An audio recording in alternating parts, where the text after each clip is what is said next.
Hey guys, it's Ted Bogert. Welcome back to the TED Show. Wow, today we are launching a new series, a new podcast series with my dear friend Kendra Davies with Stellar Life Coaching. I'm calling it Raw because we are going to take an in-depth look at what life coaching is. Kendra is my favorite. She's the best. I can attest to that. She's an amazing human being. And I have a lot of issues. So, we are going to figure out my life, or at least try. But in the meantime, what I wanted to do is show you what it is to hire a life coach, to have a life coach in your life, the changes that a life coach can make for the better for you, to help in your business, in your relationships, in your life. And Kendra is the best as far as I'm concerned. And she has been an amazing friend to me and to the TED Show. Welcome, Kendra Davies. How are you today? Hi, I'm so good. I'm Good. very excited for this one because I am. I've wanted to get my hands on you. I've been like, oh, that's a thread I could pull. Yeah, save that for a rainy day. Yeah, there's a lot of. It's interesting because the concept about me, the preconceived notion, I'm always happy, which I am. I'm very blessed to be a happy person in general. I find joy in a lot of things. Happiness and joy are completely different, but I find I'm happy and I find joy. So, but I think people look at me as if I have no problems, nothing to unravel, no history. I'm just sunshine and unicorns all day long. And while that may be the case, I have some deep shit in my life, and I have a lot of feelings, and I do get anxious, and I do get stressed out, and I do have family issues, past issues, and all of that I know personally feeds into how I interact on a daily basis. The For goals I sure. set for myself in my life, self-sabotaging, undervaluing. I mean, we were going to go really deep. So, but my main goal was not only to get raw, but really for people who are out there struggling, people who want to find a new way of life or dig deep and figure out why they keep making the same mistakes over and over again, why their businesses aren't successful, why their relationships aren't successful. And in my opinion, that is because you aren't dealing with the core issues. And Kendra is just an amazing person to do that with. So that's it. That's it in a nutshell. And so the whole point of this, we want you all to be interactive. I'm going to post all of Kendra's contact information in the show and in the post, and we will show you guys how to reach out to her for a consult. I just think it's very important. I think a lot of people, especially in my industry overall, and really the country, there's a lot of unrest. And so unrest brings out other stuff in people. And so you've got all of this crap you're dealing with. And a lot of people don't know how to do it. They don't know how to deal Yeah. with it. They don't know how to focus on the one thing. They keep putting band-aids. I'm big about that. Let's keep putting a band-aid on the issue and never really address what's going on. So I've talked way more than I thought I would. So Kendra, tell them a little bit about you. Hey, everybody. My name is Kendra Davies, and I am a positive psychology practitioner and a life coach. And I own Stellar Life Coaching here in Orlando, Florida. Uh, yeah, I help people take radical responsibility for their lives and choose joy, prioritize their joy, and really bring their best self to all of the tables they sit at. I'm super excited to work with Ted. I think if I can just kind of build on what Ted said, I find that a lot of people deal with issues by treating symptoms. So the symptoms are what you experience today. The root causes are usually from the past. It's past experiences, past conditioning, it's beliefs that we have about ourselves or about the world that ultimately dominate the way we perceive the stories we make up about why people do what they do. Why do bad things happen? Why do good things happen? It really is like putting on a pair of glasses where you only see the world through that particular lens. So when we do the band-aids, right, we say, oh, I'm anxious, and then you meditate. You're going to experience a decrease in anxiety because you are meditating, and meditating has valuable properties for treating that symptom. However, when that anxiousness, when you can get curious, pause, dig deeper to understand the root causes of that anxiety, of that particular situation, when you do get curious, you're going to notice that usually you're getting anxious at the end of a day, just before you go to bed, because your brain is overwhelmed and overloaded because you're taking on too much, you're not prioritizing rest. And you have that thought process, that conditioning, and that behavior because of a past experience where you had to be hyper vigilant, where you had to be on your shit, dotting your i's, crossing your t's to avoid discomfort, violence, abuse, or some other potentially traumatic experience, right? But if we don't go back and address that the symptom you have today is a direct result of something from before, then we are only treating the anxiety in the moment and not addressing what causes the actual anxiety. And I think that it is underwhelming for people in 2023, where you've got your 3 steps to happiness. It is really underwhelming to people when I'm like, yeah, there's no real 3 steps. What you're going to have to do is get in it. We have to be able to talk about it, breathe about it, connect to our bodies, re-experience, re-feel, reparent, reconnect, and kind of revive that sense of self back into wholeness.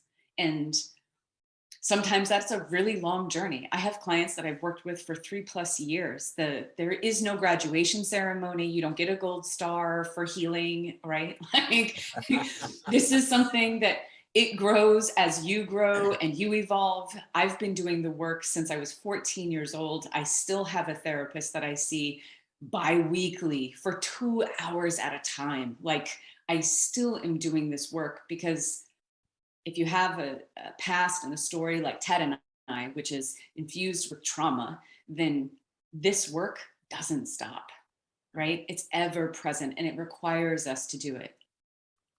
And that doesn't sound like a ton of fun, right? Like, I don't have really great slogans for the work because I'm like, let's dismantle the facade and like blow it up and then put it all back together. And that's not hot, right? That's not like sexy on the surface.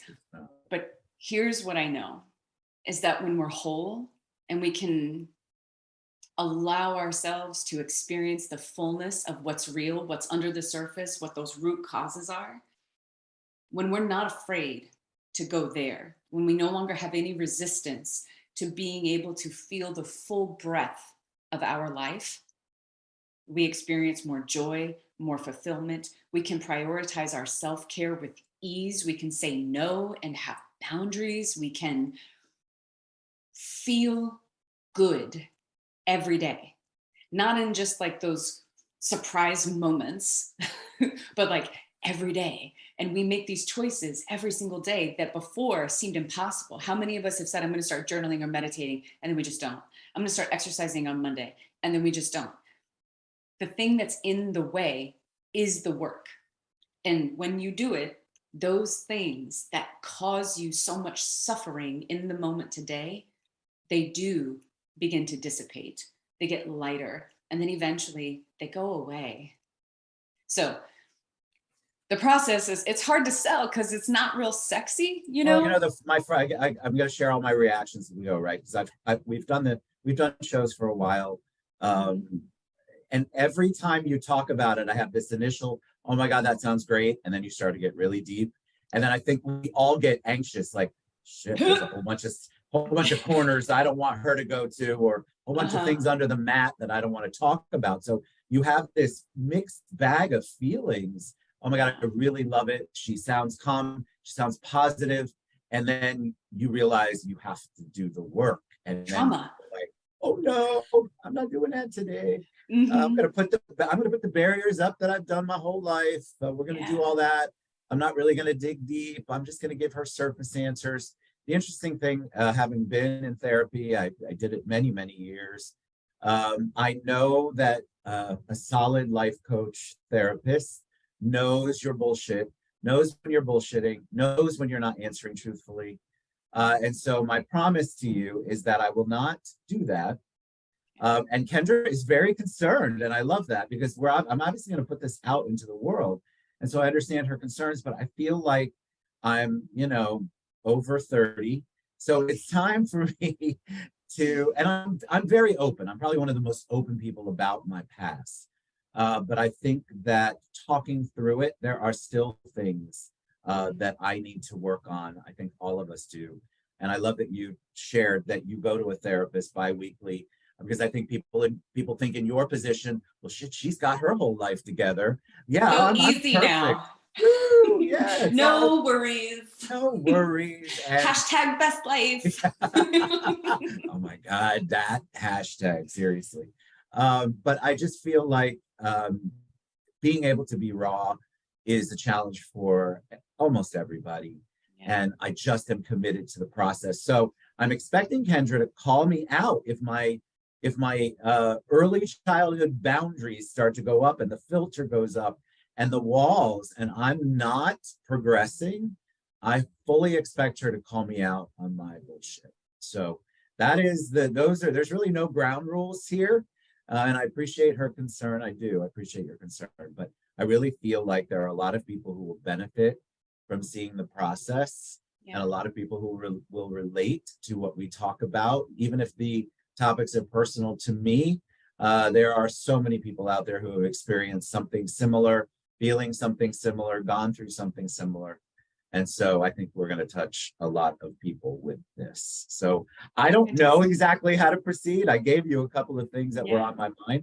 I shared with Kendra this morning that before champagne, I meditated because in meditation, if you haven't tried it, somebody like me where my brain never shuts down, it takes a while to get to that practice. I'm telling you, because all I want to do is do anything but get quiet in my mind. Why? Because then I have to go deep and then I'm thinking. But I can tell you that I feel better afterward.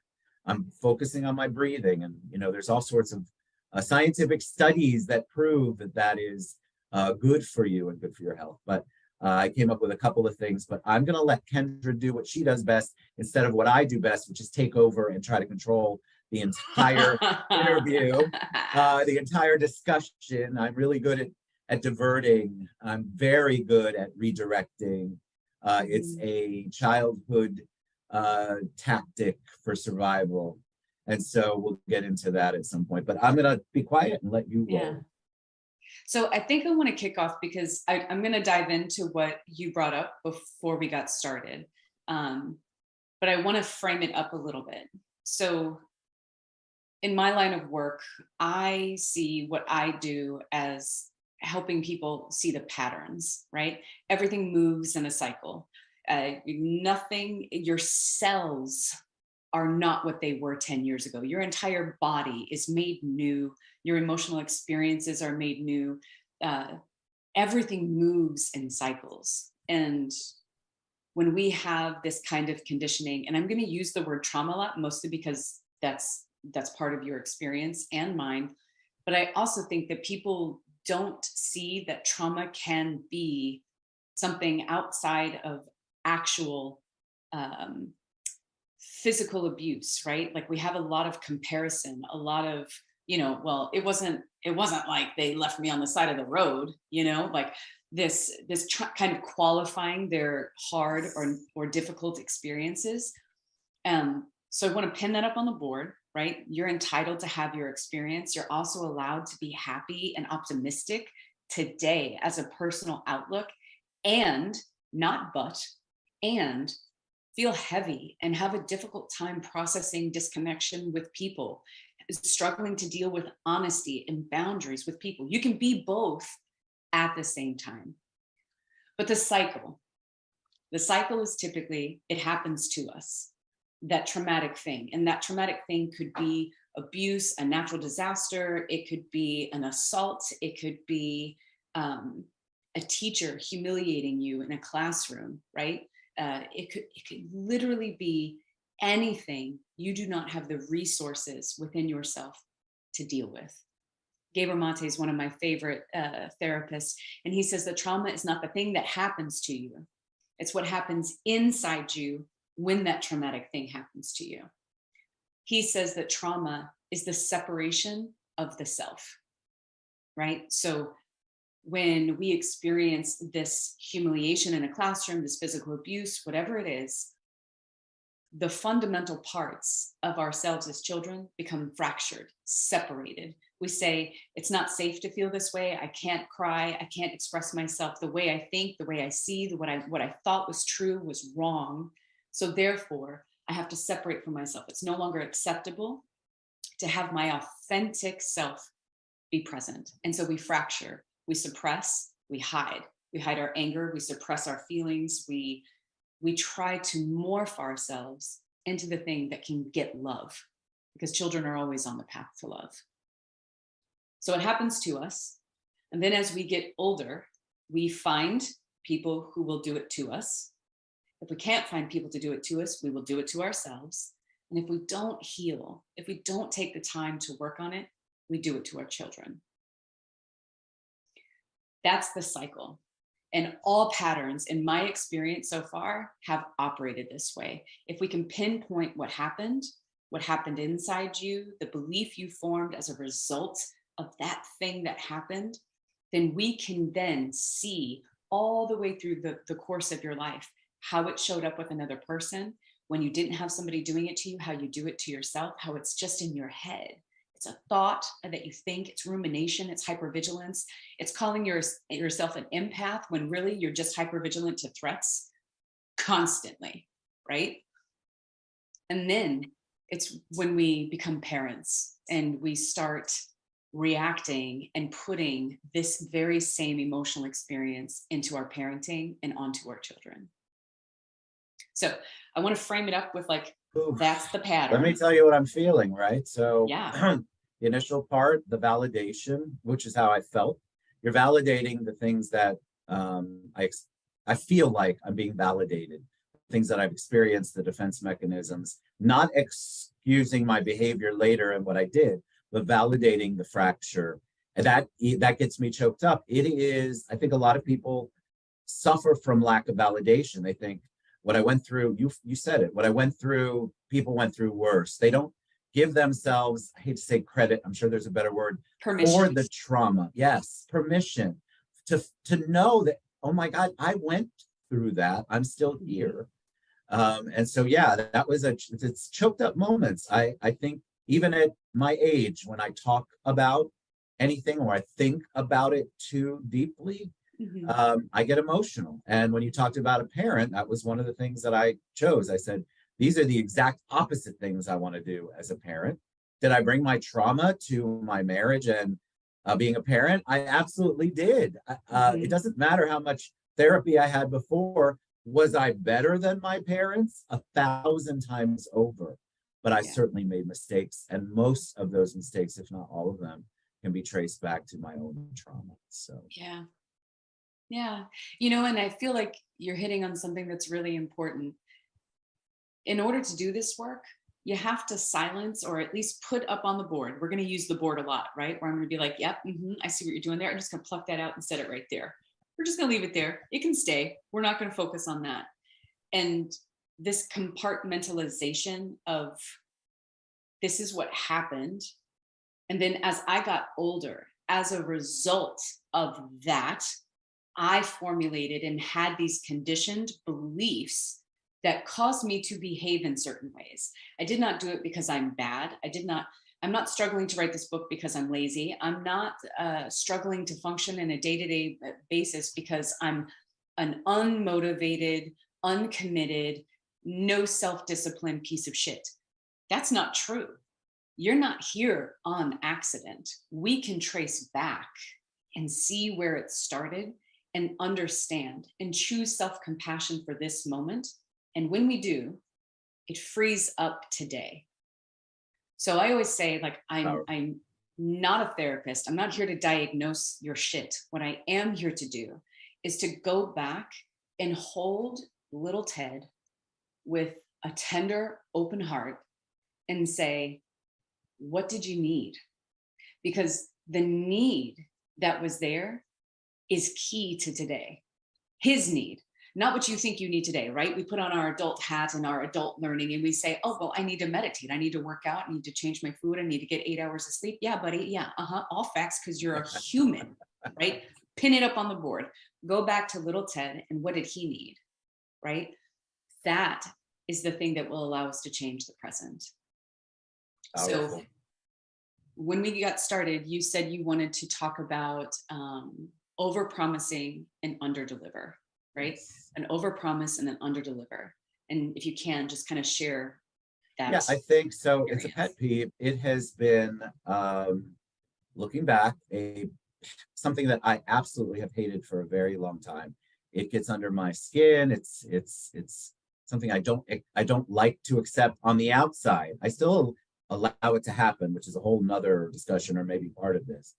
But I was meditating this morning and I'm like, why do I hate that so much? I've experienced a lot of it, especially in the last 2 years. Mm-hmm. A lot of it, probably going back, it's even further. And then I've experienced it in January in a way that I did not anticipate. I got blindsided, which goes back to why didn't I see it? A whole nother discussion or maybe part of this.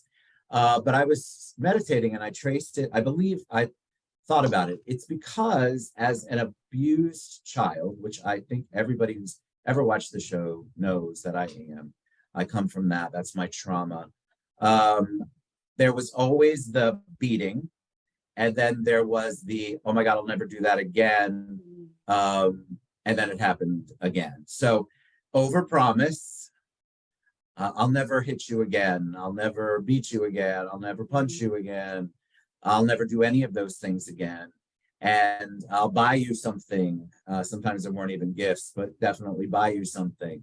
And then when it's happening again, this is the overpromise and underdeliver. And I know that sounds crazy for people who say it right now. God, I don't trace it back to trauma.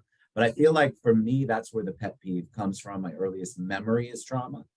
And I feel like that helped define or helped, that little Ted that you were, little Teddy is what they used to call me.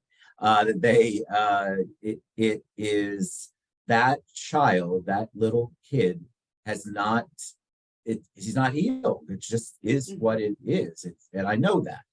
But that's the overpromise underdeliver. And I think that's why when people do it, I want to shut down and I want to tell them to fuck off. That is literally how I feel. And it could be the tiniest bit of overpromise and underdeliver. Hey, Ted, I'll call you at 10 and you don't call me till 10:15. I'm like, listen, you're not respecting me. That's overpromise underdeliver. Stupid shit like that. But the big stuff continues to happen. The stuff that happened in January, blindsided, didn't expect it, trusted people. We can go back to that. I mean, I'm very trusting. I feel like we're talking about that right now, actually. Yeah, we are. So I trust and I blindly go in to relationships because in my mind, in my narrative, it's because I believe the good in people before the bad. I don't know if that's true or not now that we're taking a deep dive, but I can tell you that I don't feel comfortable going in not liking someone. So I want to believe the good in them. And so this goes back to overpromise and underdeliver. You promise me you're a good person and then you underdeliver, then fuck you. So, I have a difficult time. So I know I'm all over the place, but no, you go. I want to start pulling the thread because something that you said that stood out to me and I wrote it down is it goes back to, I should have seen it. Yeah. Right. So I guess the question that comes up for me is if you go back to little Ted, what is the belief that he learned is true about himself as a result of the overpromise and the underdeliver? What is the result? It's my job to see it. I should have known better. I think I should have known better. And I don't know how you know that as a 2-year-old, 3-year-old, whatever, as long as it went. But I feel like should have done better. And maybe that is a whole discussion too. But I feel like there's a part of me that blames myself for the trauma. And then, of course, blames myself now as an adult for the not seeing the overpromise and underdeliver for believing upfront that people are genuine. And it's not that I don't think people are genuine. No, but and I want to stop you because I don't want you to feel like you have to keep qualifying. I know I am Let's qualifying. You're right. just allow yourself to have the conversation and state the things. I don't think anybody who's watching who knows you is like, yeah, Ted is actually this pessimistic shithead. Like nobody's hearing what you're saying and misconstruing your words. And I want you to feel comfortable enough to just share and not qualify. I feel, go ahead. You can go. Oh, I was just saying, I feel like because overpromise, underdeliver has been such a theme in my life, if looking back truly, and the people who are close to me have seen it and said things, but I push it off. I feel blessed that I have not allowed it to steal my joy, but I also feel hurt, angry when it happens. Mm-hmm. I feel like I don't do that, so why can't you be the same as me? Mm-hmm. It really pisses me off when I invest in a relationship and I give all the things that I say I'm going to give and the other people do not. It is heart-wrenching, and I don't deal with it enough. I sweep it under the carpet. I make excuses. I excuse for their behavior. Yeah. And I feel like, and all I want to do, other than the first burst of fuck you, is say, why are you like this? Why did you do that? And it's just my own boundaries prevent me from doing that, or have prevented me. I think society is also weird about that. And so I don't really want to walk into XYZ's office or call XYZ on the phone and say, hey, you promised this shit. Why didn't you deliver on it? Yeah. And I think that bottles up over time.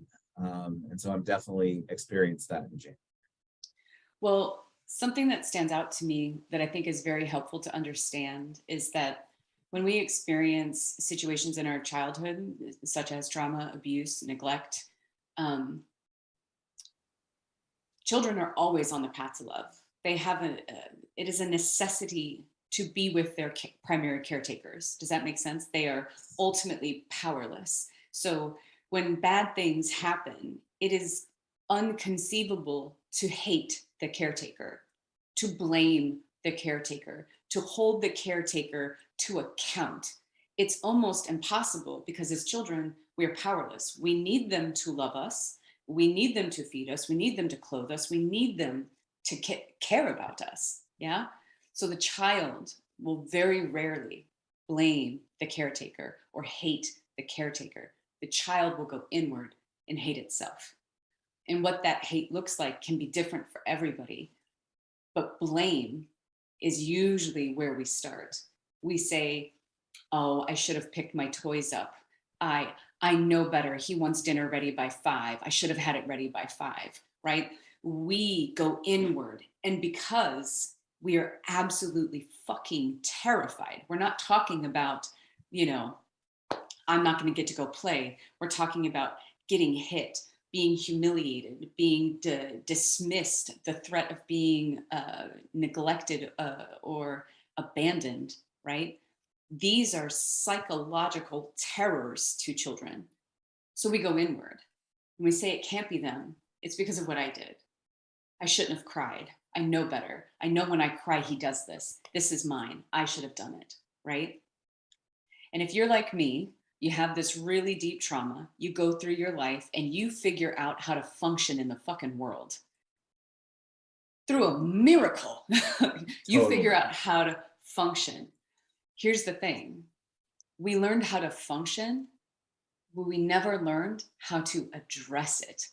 We learned how to see it, spot it, and inside we do the self-blame, we do the things, and we say, you know what, this is my fault. I should have fucking seen it. Fuck you, I'm out. And we can shut it down. So when it happens, we can just stop it and turn off the light switch and move the fuck on. But we never actually learned how to address it when it happens today. It's true. Does that make sense? True. Yes, it's so true. We learn to fit into the societal rules. we recognize, oh, it's, I can't come in here, kick the door down and tell this boss to go fuck himself and ask him why he didn't do what he said. I know I can't do that, right? That's not allowed. But that little Ted, that version of you who separated from himself, who blamed himself, is the one who gets behind the wheel when you hit this trigger. When this wire gets tripped, he's the one in the driver's seat. He's the one looking out the window saying, I should have fucking seen it.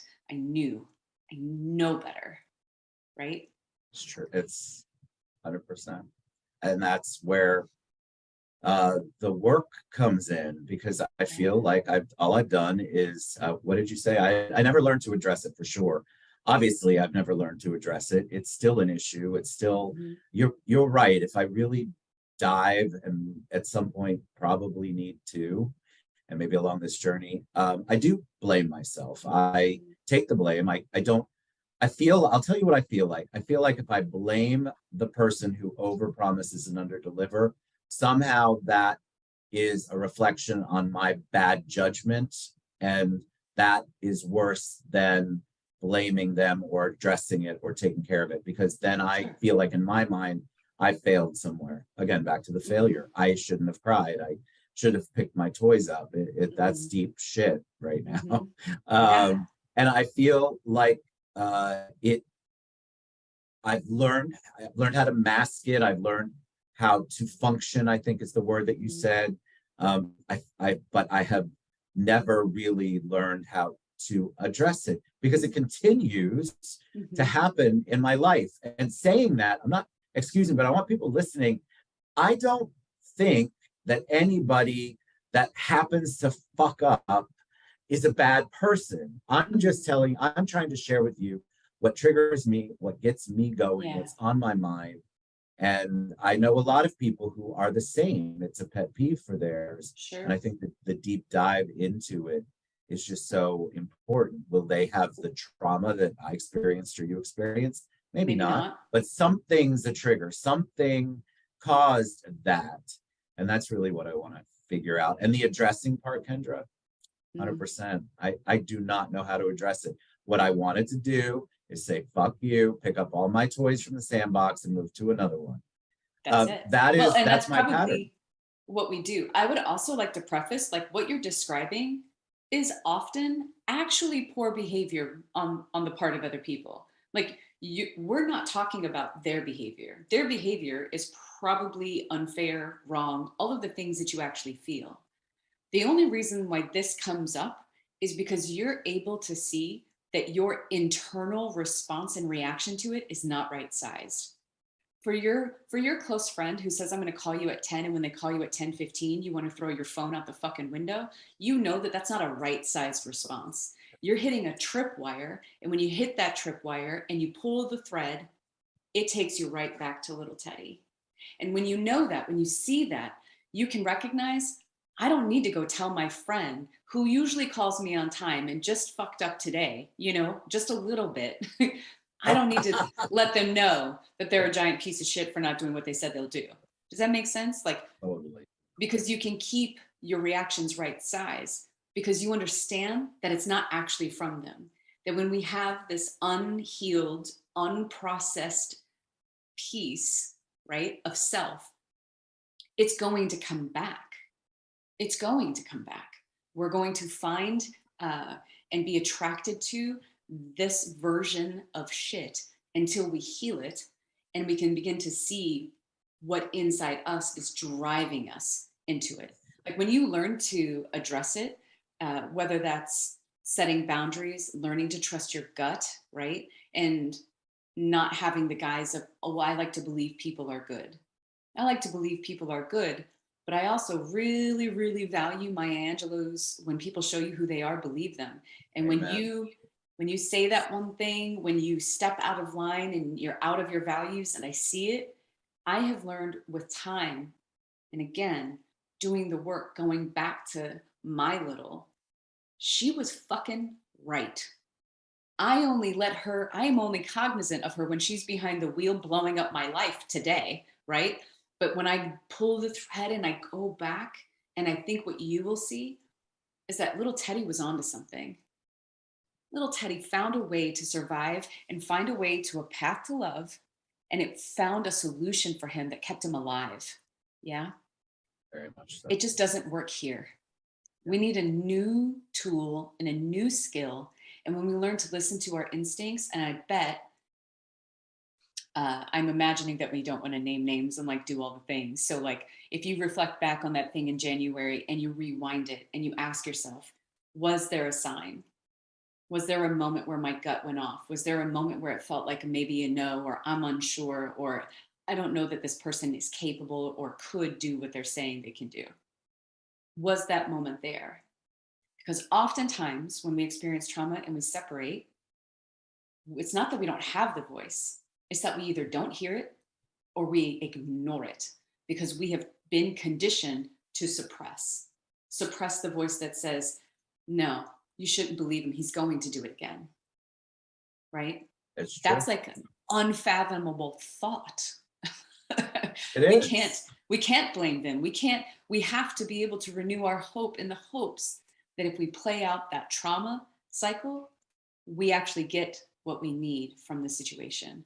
That if you believe one more time in this person who's making you the promise, that they're actually not going to hit you again. They're actually not going to do the bad thing again. That's the hope. And so when we live out this cycle, we're not in the present day. We're not actually having this present experience with this present purpose. It's, for me, it was my dad. For you, it was your dad. It's putting ourselves back into that situation, fingers crossed that it's going to be different. That is exactly how it is. Looking back, you asked that question. I don't know if it was rhetorical or not, but yes, I can acknowledge that there were signs that I just wanted to bury and not accept, and not think that the underdelivered part would come. Yeah. And I believe, looking back, that again, this is hard because all I want to do is blame myself for not seeing it, right? This is my sharing my immediate thoughts with you. Why didn't I see it? Or why did I ignore it? Why did I ignore the signs? Why did I think that they would be any different than anyone else? Why did I believe that? Why did I continue to allow excuses to be made and for me to make excuses for them? And that is what I did in this particular scenario. And unfortunately for me, pattern wise, it is what I have done a lot in my life. A lot of business relationships, personal relationships, family relationships. It just, it's the excuse that I'm going to make for them, because surely they're not going to do it again. And obviously they do. And do you feel like there is a connection and a projection from that early childhood experience on to these folks? 100%. I go into a lot of modes. So I defend and make excuses for all the way up through, right? This can't happen again. Of course, they're not going to do that again. Of course, they have my best interest at heart. And then I go into shutdown mode when it happens, sort of exactly how I did in childhood. But in childhood, I couldn't just run to my bedroom and cry or talk to anyone. I didn't know how to process. So I just blamed myself and went in. And yeah, it absolutely is a projection from that, which is terrifying to kind of think about right now, because we've never talked about this in this manner. But going back, I 100% did the same kind of action, just something that a 3-year-old, 4-year-old, 5-year-old, and older would do from that frame of reference. Yeah. And desperately wanting the love, like you talked about, path to love, and not receiving it. It formed. And I think that going back, I've addressed this some in therapy before, but I think going back to those moments, those earliest moments, I'm still excusing the behavior. It's bizarre. Like, I'm still going back thinking, well, I should have done this. I should have done that. I went through a whole teen angst thing where I was pissed off and I hate you and all of Probably that good rightfully stuff. so. And Mhm. rightfully so. And when I'm talking about the abuse, I do not excuse that human being at Mhm. all. I don't feel any kind of like looking back as an adult. I still do get angry. I still, as an adult, wish that I had had the parental experience that a lot of my friends have had. Yeah. And I think you always mourn for that. I Yeah. don't know how you don't mourn but for me, I didn't allow it to control my whole path, but it Mhm. definitely controls some of my actions. Yeah. Well, and Maybe a lot of I think that we have to be able to step back because this isn't the assessment of Ted Bogert at 100%. I'm not going to be able to summarize the totality of you as a human being by this childhood experience or your behavior in these particular situations, right? That's not the goal. And it's not even to go back and blame anyone. If we really go back, we can often find that our abusers were in fact abused. We can trace that back. Trauma is typically something that is learned and passed on. What I have come to understand is that when we go back to little Ted and we say, what did you believe was true about yourself when this happened? And what I'm hearing from you is that little Ted believed that he was responsible for preventing bad things from happening to him. absolutely. He was Absolutely. responsible and he was to blame when the bad things happened, whatever they were, whenever they were. That's accurate. 100%. Now, now we have something we can dig in on. Now we have something that we can learn to shift. Because, see, the magic of belief is a belief is simply a thought you think over and over again. You were conditioned to believe that thought. Uh, Oftentimes, the beliefs we form as a result of trauma are not conscious choices. There was probably not a particular moment in time where you can recall being like, I think I'm going to blame myself for this. Yeah. No, that did not happen. It's the conditioning. It's the our child eyes are looking at people who are supposed to love us behave in ways that don't feel like love, and we're trying to make sense of the puzzle. And so because we are on the path to love, we form the thought, I own this, I can find a solution. If I blame them, I'm abandoned, neglected, alone, hungry, homeless. Not possible. If I make it my fault, I can control that, I can find a solution for that. You create a problem that you can actually solve for. That's that's deep. All right, so we're gonna leave them wanting more. We're gonna do this every week. We can pick up where we left off because I could speak to Kendra for hours.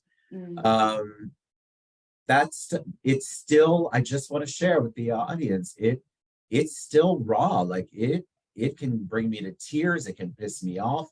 It really rears its ugly head when I allow it to. But the control thing we have to talk about in future because that is all. You're absolutely right. I've never heard it put that way, but that's I could control it if I figured out how to get the narrative in a certain way. There was something I could control, and that is 100% what I have done for the last 58 years. All right, yeah. Kendra Davies, how can they reach you? How can they find you? Y'all, she's amazing and the best. I promise you. Thank you, Ted. If you are interested in working with me, I offer free consultations. You can find me at www.stellarlifecoaching.com. We are actually hosting our first local Phoenix retreat here in Orlando in March. So it is a transformational women's retreat. We have a lovely, lovely home in downtown Orlando, and we would love to have you. So if you are a woman and you are interested in doing this deep and meaningful work, we have a weekend retreat for you. Fantastic. All right. Love you to pieces. You all, if you have questions, you want to talk about something, you want to comment on something, I really want this to be interactive and engaging, and we would love to hear from you. Reach out to Kendra. You will not regret that decision for sure. Love you, mean it. We'll be back later. We'll see you guys soon. Bye, everybody.